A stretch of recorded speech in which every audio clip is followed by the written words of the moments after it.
को भी करेंगे। जी एक सेकेंड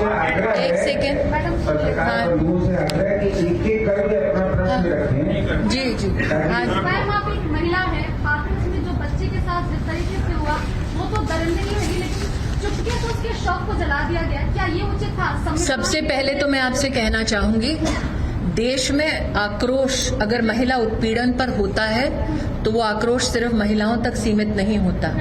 देश में पुरुष भी उतना ही महिला सम्मान और महिला सुरक्षा के लिए संकल्पित होते हैं। जहां तक हाथरस की बात है, मैंने पहले भी इकोनॉमिक टाइम्स और दैनिक भास्कर में अपने वक्तव्य को कहा है, जो आज दोहराती हूं। मैं महिला आयोग के जितनी भी गतिविधियां उसमें हस्तक्षेप संवैधानिक तौर पर नहीं करती, लेकिन महिला आयोग ने मुझे सूचित किया कि पहले दिन से ही जिला प्रशासन के साथ, प्रदेश की सरकार के साथ उन लोगों ने इस बात को सुनिश्चित करने का प्रयास किया कि पीड़िता को न्याय मिले। मैंने स्वयं मुख्यमंत्री जी से वार्ता की और देखा भी कि मुख्यमंत्री जी ने एसआईटी का गठन किया है। मेरी जानकारी में आया है कि कल ही एसपी के खिलाफ उस जिले की कार्रवाई हुई है। मेरा ये मानना है कि एसआईटी की रिपोर्ट आने के बाद आधिकारिक स्तर पर योगी जी उन सभी लोगों के खिलाफ कार्रवाई करेंगे जिन लोगों ने हस्तक्षेप किया अथवा जिनकी वजह से पीड़िता को संपूर्ण न्याय न मिले, इस प्रकार की साजिश रची गई। एक सवाल बताओ, दूसरा सवाल ये है कि लगातार रेप केसेस बढ़ते जा रहे हैं, सरकार इस पर और क्या कर रही है? दूसरा चीज, हम मीडिया को जाने से प्रतिबंधित क्यों किया जा रहा है? मैंने आज जो चैनल देखा यहाँ आने से पहले, उसके अंतर्गत ये मुझे आभास हुआ है कि वहां पर मीडिया भी उपस्थित है। लेकिन साथ ही मेरा ये मानना है कि अगर आप सरकारी आंकड़ों की मुझसे अपेक्षा करते हैं तो 2-3 विषय आपकी अनुमति से आपके सम्मुख रखना चाहूंगी। निर्भया फंड का गठन हुआ था साल 2013 में, लेकिन तब की सरकार में एक भी रुपया प्रदेश सरकारों तक पहुंचाया नहीं गया महिला सुरक्षा की दृष्टि से। मोदी जी की सरकार में 9,000 करोड़ रुपया प्रत्येक जो सरकार प्रदेश की है उनका जो प्रस्ताव रहा महिला सुरक्षा की दृष्टि से, उस प्रस्ताव का समर्थन किया और 9,000 करोड़ का आवंटन इसकी व्यवस्था की गई। साथ ही पहली बार देश के इतिहास में हर पुलिस स्टेशन में महिला हेल्प डेस्क हो, उसकी रचना भी इसी सरकार ने, मोदी सरकार ने शुरू की। हर जिले में एंटी ट्रैफिकिंग यूनिट स्थापित हो, उसकी रचना भी मोदी सरकार ने की। आपको एक आंकड़ा और दे देती हूँ, 2015 से महिला हेल्पलाइन जो शुरू की गई, अब तक 55 लाख से ज्यादा महिलाओं को देश में उस महिला हेल्पलाइन के अंतर्गत सहायता पहुंचाई गई। 2017 में वन स्टॉप क्राइसिस सेंटर देश के हर जिले में स्थापित करने का काम हमने शुरू किया। आज हर जिले में वन स्टॉप क्राइसिस सेंटर चल रहा है। ये इससे पहले कभी नहीं किया गया, लेकिन जनता निश्चित रूप से व्याकुल मन से पूछना चाहेगी कि क्या आज भी हमें दरकार है कि हम निरंतर प्रयत्नशील रहें कि महिलाएं, बच्चे हमारे देश के सुरक्षित रहें। तो निश्चित रूप से ये प्रतिबद्धता न सिर्फ सरकार की है बल्कि ये संकल्प समाज का भी है। मैडम, एसआईटी पर भी सवाल खड़े हो रहे हैं कि वहाँ के परिवार वाले खुल के सामने आए हैं कि स्थानीय प्रशासन और एसआईटी मिलकर कहीं न कहीं जो उसकी जांच हो रही है उसको गलत रूप में ले जा रही है, और इसके अलावा वो नार्को टेस्ट भी नहीं कराना चाह रहे हैं, जो अभी तुरंत की बात उनके परिवार वालों ने की है। मैं इतना ही कहूंगी, मैं उनका जवाब मैं इतना ही कहना चाहूंगी, एसआईटी गृह सचिव के अंतर्गत चल रही है।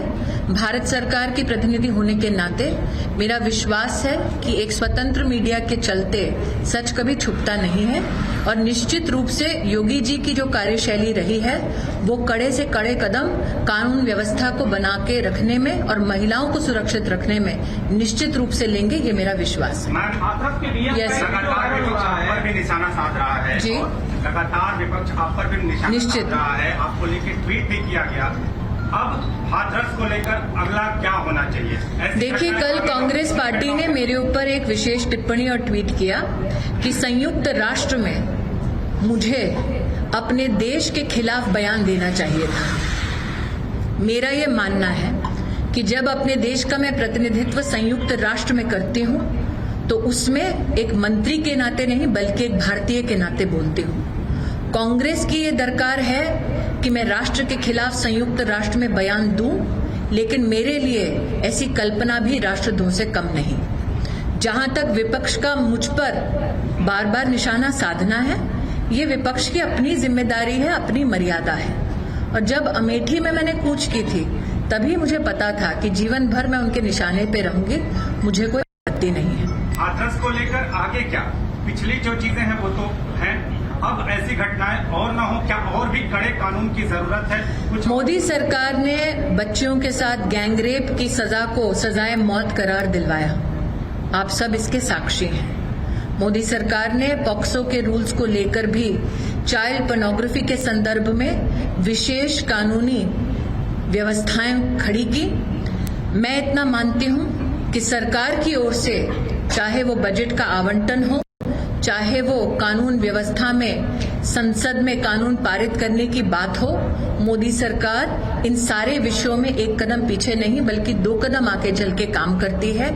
मेरा ये विश्वास है कि एक स्वतंत्र देश में संविधान की मर्यादा में हम सब अपने दायित्वों का निर्वाह करके महिला हो, बच्ची हो या बच्चा हो, उनकी सुरक्षा को सुनिश्चित करने के लिए हमेशा प्रयत्नशील रहेंगे।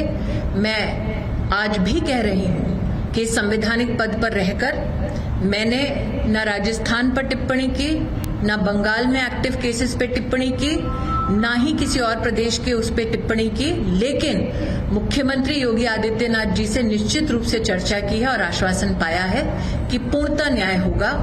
और आज जो एक महिला पत्रकार ने पूछा कि क्या मात्र महिलाएं इस बात से कहीं ना कहीं क्रोधित हैं, मैं इस मंच पे जितने पुरुष भाजपा के कार्यकर्ता बैठे हैं उनकी ओर से भी आपसे ये कह सकती हूँ कि चाहे वो भाजपा का पुरुष कार्यकर्ता हो या देश का सामान्य पुरुष, हम सबका ये संकल्प और अभिलाषा है कि देश की महिलाएं सम्मानित हों और सुरक्षित रहें। मैडम, क्या पीड़ित परिवार के साथ नार्को टेस्ट होना चाहिए? एक मिनट, एक क्वेश्चन। आजमगढ़ की एक लड़की जो है बलात्कार के मामले में ट्रामा सेंटर आई थी, लेकिन यहाँ से किसी भी भाजपा के नेता या कार्यकर्ता ने मिलने की कोशिश नहीं की उस पीड़ित लड़की के परिवार से या पीड़ित लड़की से।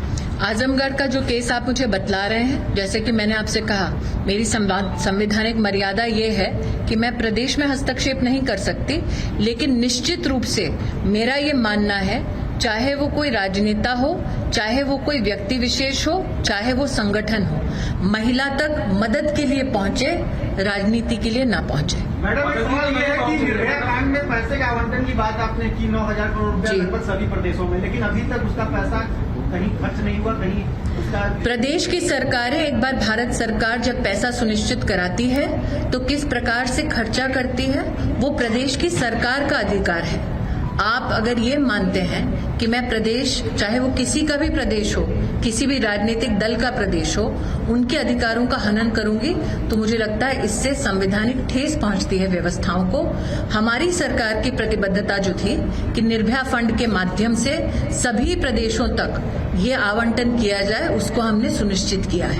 और हम बार बार प्रदेश की सरकारों के साथ समन्वय से आग्रह करते रहते हैं कि वो आवंटित जितनी भी राशि है उसका पूरा उपयोग करें। जी, राज्य सरकार की आपने बात की कि योगी की एक टीम है, अभी उमा भारती जी ने सरकार के ऊपर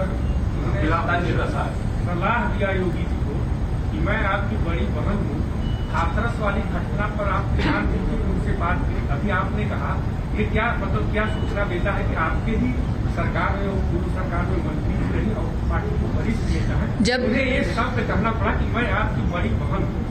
अब आप क्या करें? मैं इतना ही कहना चाहूंगी, भारतीय जनता पार्टी का, चाहे वो महिला कार्यकर्ता हो या पुरुष कार्यकर्ता हो, हम सबकी अभिलाषा ये है कि महिला का सम्मान हो, न सिर्फ उत्तर प्रदेश में बल्कि देश के किसी भी कोने में। उसके संदर्भ में अगर मुख्यमंत्री श्री से कोई भी कार्यकर्ता कोई भी वार्तालाप करता है तो स्वतंत्र एक व्यवस्था में वार्तालाप के खिलाफ कोई टिप्पणी करना मुझे नहीं लगता मुझे शोभा देगा। आप सवाल करेंगे तो जवाब दूंगी भाई साहब। हाँ जी, हाथरस के लिए ने पीड़िता के परिवार वालों को समझाया, तो आज है कल नहीं रहेगी, हम तो रहेंगे। तो सीएम के खिलाफ क्या कार्रवाई की आप सकते हैं? क्योंकि प्रशासनिक अधिकार योगी जी का है कार्रवाई करने का।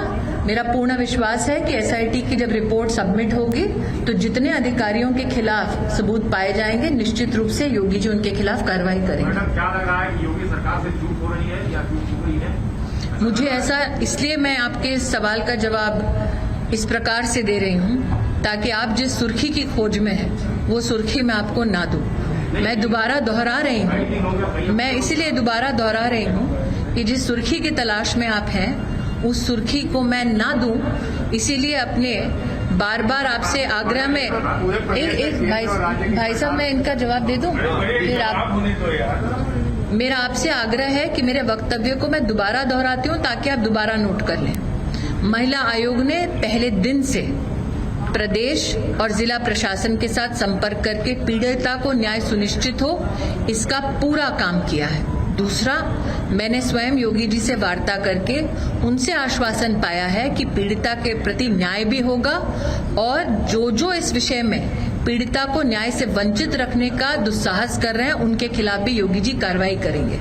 मैं उनके इस आश्वासन से आश्वस्त हूँ। मैडम पीड़ित जी भाई साहब, एक सेकंड भाई साहब। हाँ। केंद्र में और राज्य में उत्तर प्रदेश सरकार में आपका जो है कि पार्टी की सरकार है मैडम। उत्तर प्रदेश में पूरी तरह से कानून व्यवस्था चरमरा गई, उस संबंध में जानना चाहते हैं। साहब ने कहा कि योगी जी काफी सतर्क है, लेकिन उस पर केंद्र सरकार क्या निर्णय ले रही है?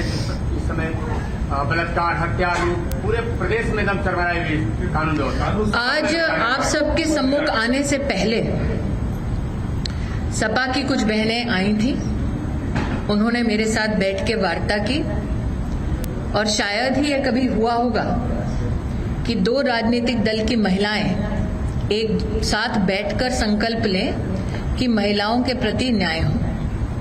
मैं जिस लोकसभा क्षेत्र से आती हूं वहां पर भी एक विख्यात सपा के नेता के खिलाफ रेप का केस चल रहा है। मेरा इतना मानना है अपनी संवैधानिक पद पर रहकर कि जो हमारा जुडिशियल तंत्र है उस पे आप विश्वास बनाकर रखें। एविडेंस के आधार पर निश्चित रूप से कार्रवाई होगी, ये जुडिशरी भी सुनिश्चित करेगा। कि नार्को टेस्ट पीड़ित परिवार का किए जाने की बात हो रही है, लेकिन नार्को टेस्ट के लिए पीड़ित परिवार मना कर रहा है, वो नहीं कराना चाह रहा है। ये विषय मेरी परिधि में नहीं है, ना ही मैं पीड़ित परिवार की ओर से बोलने का उनसे आदेश पा चुके हैं। तो जब मुझे अधिकृत रूप से पीड़ित परिवार ने उनकी तरफ से कुछ बोलने का कहीं भी कोई कागज दिया नहीं है, तो पीड़ित परिवार से की ओर से बोलने के लिए आप मुझे ना कहें। उनका अधिकार है, वो अपनी ओर से जो भी वक्तव्य देना चाहे वो दे सकते हैं।